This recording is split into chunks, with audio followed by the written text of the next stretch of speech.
Bienvenidos al vídeo de cómo se juega a Walking in Burano. Si no habéis visto el vídeo de presentación, en la descripción os dejo un link que os llevará al vídeo. Veamos cómo se juega. En primer lugar, cogemos los tres mazos con las cartas de piso de valor 1, valor 2 y valor 3 y las disponemos en el centro de la mesa, cada una en su lugar. Después revelamos cartas de cada mazo según el número de jugadores. En este ejemplo, para 2 jugadores se revelan 3 cartas de cada mazo.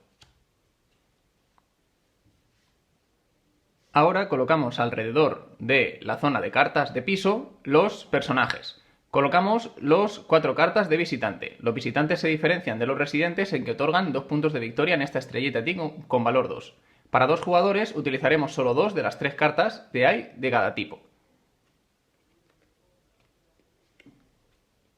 También colocamos los residentes de la ciudad de Burano. Para 2 jugadores solo colocaremos una copia de cada uno de los residentes de Burano. El juego recomienda que en la primera partida estos 3 residentes no se utilicen. Cogemos todas las monedas y las colocamos en una reserva general.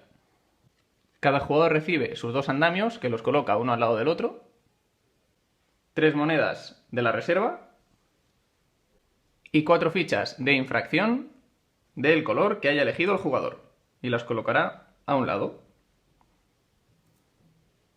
Seleccionamos un jugador inicial que según las reglas del juego es el último jugador que haya viajado y le otorgamos el marcador de jugador inicial, que es este gato. Con esto ya sería terminada la preparación de la partida y podríamos empezar a jugar. El objetivo del juego es ser el jugador que al final de la partida acumule mayor cantidad de puntos de victoria. Para obtener puntos de victoria, los jugadores tendrán que conseguir cartas de las diferentes plantas de los edificios y construirlas en su zona de juego. Después reclamarán a los personajes y cada personaje otorgará una condición para ganar puntos de victoria que dependerá de la cantidad de cosas que haya en el distrito que hayan formado. Al final de la partida, el que más puntos sume con todo esto será el ganador. Una partida de Walking in Burano se juega en un número indeterminado de rondas que dependerá de la velocidad a la que un jugador construya las 5 casas que puede tener en su distrito. En el momento en el que un jugador construya su quinta casa correctamente, será la última ronda de juego y cuando acabe habrá finalizado la partida. Vamos a ver lo que hace cada jugador durante su turno en cada ronda. El turno del jugador activo se divide en 2 fases diferenciadas. La primera fase de coger cartas de edificio y ponerlas en su mano y la segunda fase que es la de construir. Vamos a ver cada una de estas fases. Durante la primera fase, la fase de cartas, el jugador activo puede coger hasta 3 cartas de la zona de juego, es decir, de este mercado de cartas que tenemos. Podrá coger todas las cartas de solo una de las columnas, es decir, si un jugador decide coger 2 cartas, tendrá que coger todas de la misma columna. Adicionalmente, siempre se tiene que empezar por la planta 1 o por la planta 3, no se puede empezar a coger por la planta 2. Es decir, que si un jugador quiere coger esta carta de planta, tendrá que coger primero esta o esta. De esta manera un jugador tiene que elegir entre coger 1, 2 o 3 cartas. Si coge solo una carta, cogerá además 2 monedas. Si decide coger 2 cartas, cogerá una moneda. Y si decide coger 3 cartas, recibirá 0 monedas. Por lo tanto, el jugador activo decidirá de qué columna quiere coger cartas, y al menos tiene que tomar una. Imaginemos que este jugador quiere coger 2 cartas y elige coger esta y esta. Las cogería y las pondría en su mano. Como ha cogido 2 cartas, adicionalmente conseguiría una moneda y la colocaría en su reserva. Y con esto habría acabado su fase 1. Destacar que si nos encontrásemos en una posición en la cual esto está así, si un jugador quiere coger solo una carta, sí que podría coger esta porque no hay ninguna carta de valor 3 en ese momento. Este puede ocurrir en turnos de los siguientes jugadores porque esto no se renueva hasta el final de la ronda. Una vez el jugador ha seleccionado qué cartas quiere coger, en ese momento podrá construir cartas de su mano. Podrá construir 1, 2 o 3 cartas de su mano en su zona de juego. Si quiere construir una carta, le costará una moneda de su reserva. Si quiere construir 2 cartas, le costará 3 monedas de su reserva. Y si quiere construir 3 cartas, le costará 5 monedas de su reserva. Por lo tanto, dependiendo de la cantidad de cartas que quiera construir un jugador en un solo turno, tendrá que pagar más o menos monedas. A la hora de construir tenemos una serie de reglas. La principal es que las cartas de planta 1 tienen que ir en la parte inferior. Las cartas de planta 2 tienen que ir en la planta número 2. Y las plantas de valor 3 tienen que ir en la zona de valor 3. Esto es muy importante. Como veis, tenemos una serie de andamios, 2 cada jugador, que podremos utilizar si no tenemos cartas inferiores para poder construir encima. Por ejemplo, podríamos, en este caso, esto podríamos hacerlo. O incluso podríamos ponerlo de esta manera. Aquí, si tenemos esto puesto así, no podríamos colocar esta porque nos falta un andamio. Si esto estuviese así, sí que podríamos darle la vuelta a nuestro andamio para que fuese de planta 2 y lo colocas encima. Como veis, tenemos los dos andamios para poder hacer que nuestros edificios lleguen hasta arriba sin necesidad de haber tenido las plantas 1 y 2 y así poder esperar a coger unas del color del edificio, como veremos posteriormente, porque esto es importante. También tenemos que tener en cuenta en que las cartas siempre tienen que estar adyacentes, es decir, yo no puedo coger una planta de valor 1 y ponerla de repente aquí, no, tendría que ponerla o aquí o aquí. Siempre tienen que estar adyacentes y como máximo podré tener 5 casas, es decir, una vez haya puesto 5 plantas de valor 1 ya no podré poner una sexta planta, solo se pueden tener 5 casas en nuestro distrito.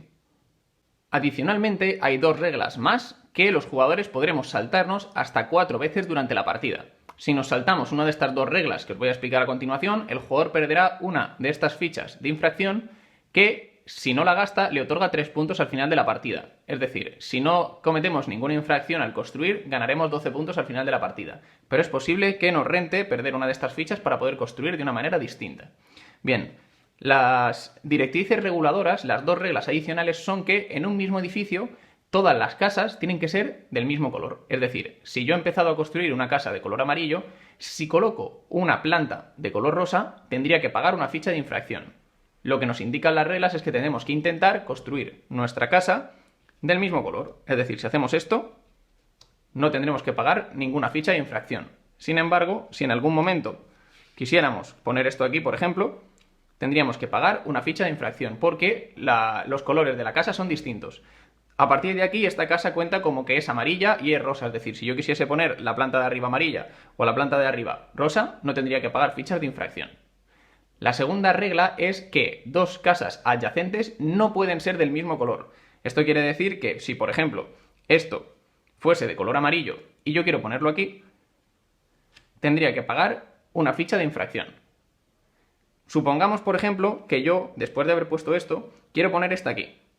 Como podéis ver, estoy incumpliendo dos directrices reguladoras, es decir, la adyacente es del mismo color y en la misma casa es de distinto color. Esto solo tendría que pagar una sola ficha de infracción, es decir, pago una independientemente de cuántas infracciones esté cometiendo justo al colocar esa ficha. De esta manera tenemos que tener en cuenta que tenemos que construir casas del mismo color y que no estén adyacentes a casas del mismo color, o si no tendremos que pagar nuestras fichas de infracción.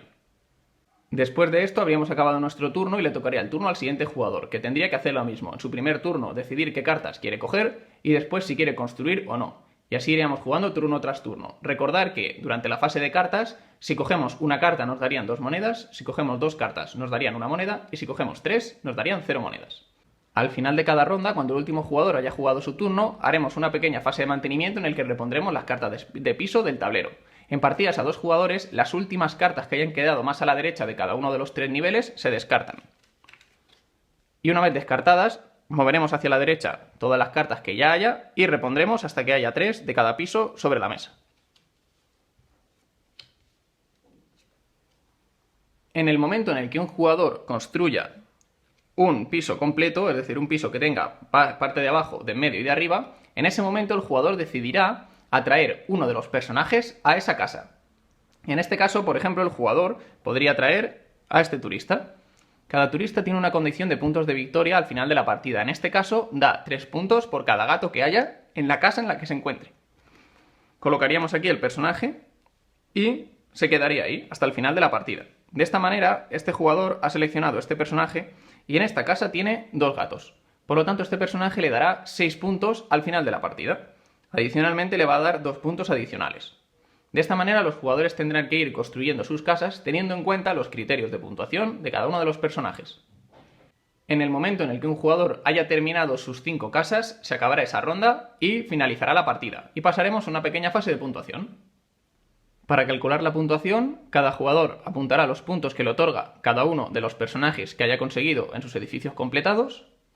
También conseguirá puntos por las tiendas que haya en sus plantas bajas. Algunas de las cartas de planta baja tienen tiendas que otorgan 2 o 3 puntos de victoria.